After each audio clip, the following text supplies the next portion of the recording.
wasn't much wrong with Vauxhall's 7th generation K-Series Astra that a few good engines wouldn't have sorted out.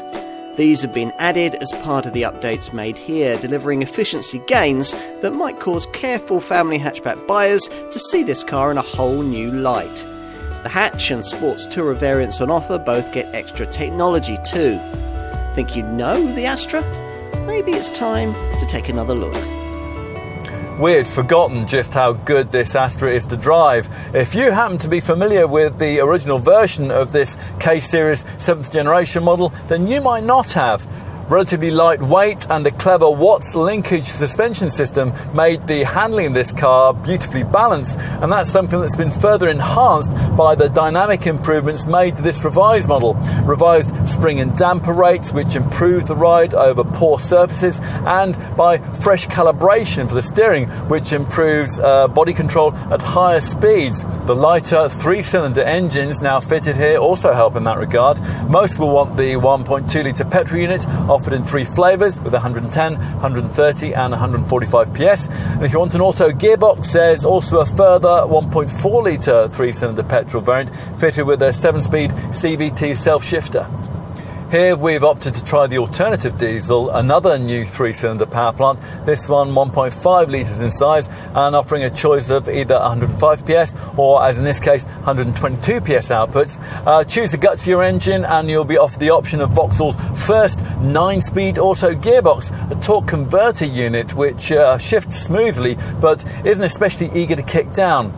Stick with the lower powered diesel and you'll get yourself an Astra whose combined cycle fuel economy is WLTP rated at up to 65.7 mpg with NEDC rated CO2 emissions of 90 grams per kilometre. Plus, that 105 PS diesel variant features RDE2 compliance with the latest emissions regulations, which means that users will avoid the usual 4% benefit-in-kind diesel engine tax surcharge.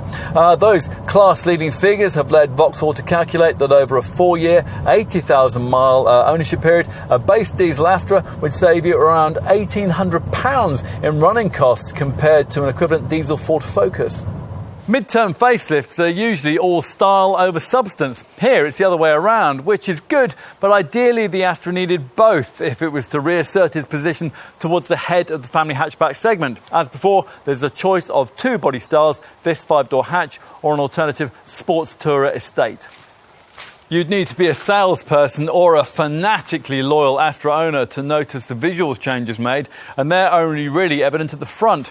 The twin chrome lines that previously flanked the central brand badge on the grille have been replaced by a single silver strip here. Now that flows into the daytime running light elements in the headlamps, which now feature full LED illumination on most models. At the wheel, as before, the characteristic fascia element is what Vauxhall refers to as a blade-style panel that stretches right across the cabin, which remains ergonomic, quite nicely finished, and on a plusher variant like this one, relatively smart, although there's perhaps not quite the depth of quality that you'd find in a rival Volkswagen Group product. Infotainment, that's taken care of by a centre dash screen of either 7 or 8 inches in size. Go for the Multimedia Navi Pro package, which gets you this bigger monitor, and you'll also get a further 8-inch screen to replace the 2 conventional analogue dials, which you'd otherwise view through this 3-spoke steering wheel here. This instrument monitor can't show full mapping, but it is highly configurable with all kinds of useful data. Finding a comfortable driving position is pretty straightforward, and on the base models, we'd certainly recommend that you pay the small amount extra that Vauxhall asks for the superbly supportive 16-way adjustable driver's ergonomic active seat. That's certified by the German AGR organisation, who campaign for seat design better suited to healthier backs. What else? Well, your over-the-shoulder visibility, that's a bit compromised, but there is plenty of cabin storage space. Right, let's take a seat in the back.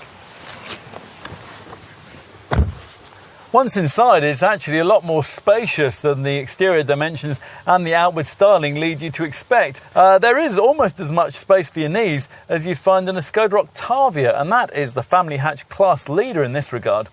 Scalloped front seat backs help here, as does the way that you can slide your feet properly right under the seat in front. Finally, let's take a look at luggage space, and that's another area you'd think might have been compromised by this 7th generation model's slight reduction in size. Actually, when you raise the tailgate in this hatch version, there's a very usable 370 litre space. That's measured up to the parcel shelf. Now true, that isn't an especially noteworthy figure by current class standards, but it isn't a bad showing for a car that's less than 4.4 metres in length.